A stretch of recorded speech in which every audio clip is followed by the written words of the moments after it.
That's the G. Ang purpose po ng goal, syempre para makuha. Ang purpose ng target para ma-hit. So kailangan nyo muna mag-set ng goal. And a lot of people, ito yung problema. Ang goal mo mabusog, mabubusog ka. Ang goal mo yumaman, yayaman ka. Pero kailangan, gusto mo, nakaset.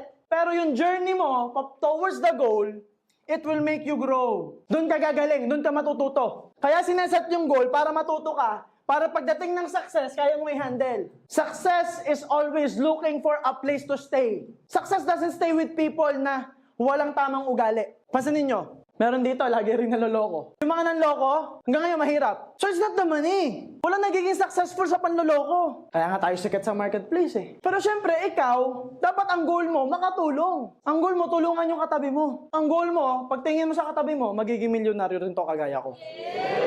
Tapingin mo katabi mo sa kanan. Tapingin mo. One day! Tapingin mo katabi mo sa kaliwa. Pero, nako!